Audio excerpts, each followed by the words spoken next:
కాసేపట్లో తెలంగాణ కేబినెట్ సమావేశం కానుంది. బనకచర్ల స్థానిక సంస్థల ఎన్నికలపైనే కేబినెట్లో ప్రధానంగా చర్చ జరిగే అవకాశం ఉంది.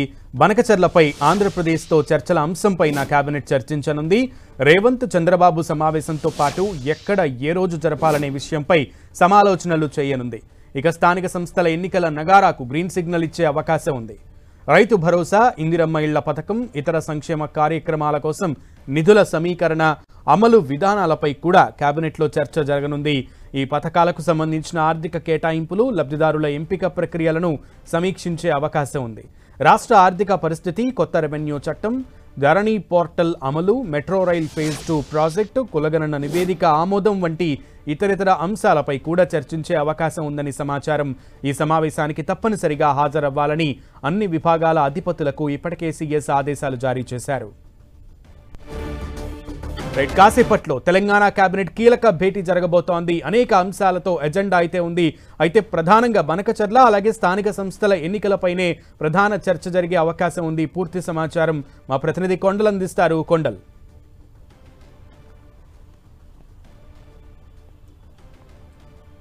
ఈరోజు జరిగే కేబినెట్ సమావేశం కీలకమైన సమావేశం చెప్పుకోవచ్చు. మంత్రివర్గ విస్తరణ తర్వాత ఇది తొలి సమావేశం జరగబోతుంది. మరి కొద్దిసేపట్లో ఈ కేబినెట్ సమావేశం ప్రారంభం కాబోతుంది. ప్రధానంగా దీంట్లో కాళేశ్వరంకి సంబంధించి అదేవిధంగా రైతు భరోసా రికార్డు స్థాయిలో పూర్తి చేసిన నేపథ్యంలో విజయోత్సవాలకు సంబంధించి కూడా ఈ కేబినెట్ వచ్చి నిర్ణయం తీసుకోబోతున్నారు.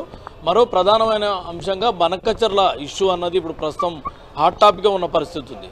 బనకచర్ల ఇష్యూతో పాటు అదేవిధంగా లోకల్ బాడీ ఎన్నికలపైన కీలక నిర్ణయం తీసుకోబోతున్నారు. బనకచర్ల ప్రాజెక్టుకు సంబంధించి అడ్డుకునేందుకు తెలంగాణ ప్రభుత్వం అన్ని రకాల ప్రయత్నాలను ఇప్పటికే మొదలుపెట్టింది. దీన్ని మరింత తీవ్రతరం చేయాలని ప్రభుత్వం భావిస్తున్న నేపథ్యంలో ఈ కేబినెట్లో దీనిపైన ప్రధానంగా చర్చించబోతున్నారు.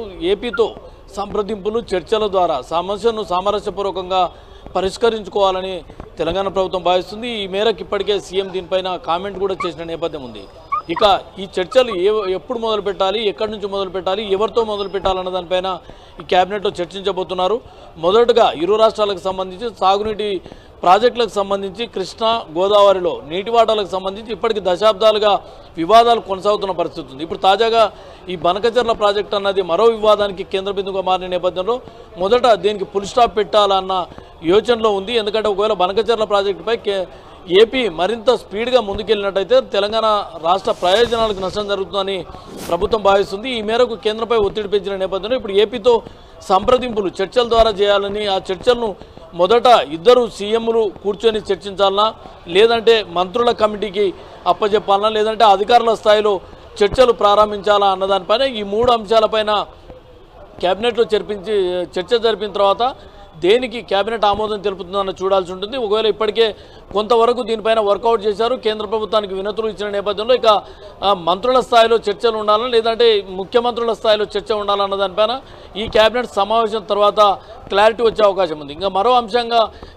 కాళేశ్వరానికి సంబంధించిన కాళేశ్వరం కమిషన్ ఇప్పటికే రాష్ట్ర ప్రభుత్వానికి లేఖ రాసింది. కేబినెట్ కాళేశ్వరం ప్రాజెక్టుకు నిర్మాణం సమయంలో కాళేశ్వరం ప్రాజెక్టుకు నాటి కేబినెట్ అనుమతి ఉందా లేదా అన్న దానిపైన ఇప్పుడు వివాదాస్పదంగా మారిన నేపథ్యంలో దీనిపై ప్రభుత్వానికి క్లారిటీ అడిగింది.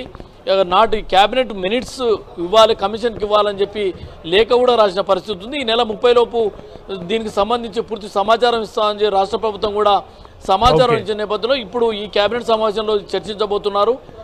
నాటి కేబినెట్కి సంబంధించిన మినిట్స్ను ఇచ్చేందుకు నిర్ణయం తీసుకోబోతున్నారు. ఇక లోకల్ బాడీ ఎన్నికలకు సంబంధించి స్థానిక సంస్థల ఎన్నికలు జరపాలని చెప్పి పూర్తి స్పీడ్గా ముందుకెళ్తున్న పరిస్థితి ఉంది. ఇప్పటికే ఏడాది కాలం పూర్తి అవుతున్న నేపథ్యంలో స్థానిక సంస్థల్లో పరిపాలన కొంత పట్టు రాని పరిస్థితి ఉంది. ప్రజలకు మరింత మెరుగైన సేవలు అందించాలంటే గ్రామీణ స్థాయిలో లోకల్ బాడీ ఎన్నికల నిర్వహణ అన్నది ఇప్పుడు ప్రధాన సమస్యగా మారిన నేపథ్యంలో ఎన్నికలకు ముందుకెళ్లాలని ప్రభుత్వం భావిస్తుంది. ఈ నేపథ్యంలోనే ఈ కేబినెట్లో లోకల్ బాడీ స్థానిక సంస్థల ఎన్నికలకు సంబంధించి ఒక కీలక నిర్ణయం తీసుకునే అవకాశం ఉంది. దీంట్లో 42% సంబంధించిన అంశం ఉంది. వీటన్నింటిపైన సుదీర్ఘంగా కేబినెట్లో చర్చించి ఒక నిర్ణయం తీసుకునే అవకాశం ఉంది. మరో అంశంగా రైతు భరోసాకు సంబంధించి గతంలో ఎప్పుడు లేని విధంగా రైతు భరోసాను రాష్ట్ర ప్రభుత్వం అమలు చేసింది. 9 రోజులు టార్గెట్గా పెట్టుకొని 9 కోట్ల రూపాయల రైతు భరోసాను రైతులకు అందించింది. ఈ రోజుతో రైతు భరోసాకు సంబంధించి పూర్తి చెల్లింపులు కూడా రైతులకు పూర్తి అవుతున్న నేపథ్యంలో ఒక విజయోత్సవాలను నిర్వహించాలని ప్రభుత్వం నిర్ణయం ఇచ్చింది. దీనికి సంబంధించి రేపు ఒక కీలక సదస్సును విజయోత్సవ సభను రైతులతో కేవలం రైతులతో ఎక్స్క్లూజివ్ రైతులతో సమావేశం ఉండబోతుంది. ముఖ్యమంత్రి రేవంత్ రెడ్డి దీని వేదికగా రైతులకు రాష్ట్ర ప్రభుత్వం ఏం చేసిందన్నది మరోసారి చెప్పే అవకాశం. మొత్తానికైతే ఈ కేబినెట్ సమావేశంలో 3 కీలక నిర్ణయాలు అయితే వచ్చే అవకాశం ఉంది. Sunil. Okay Kondal, thank you.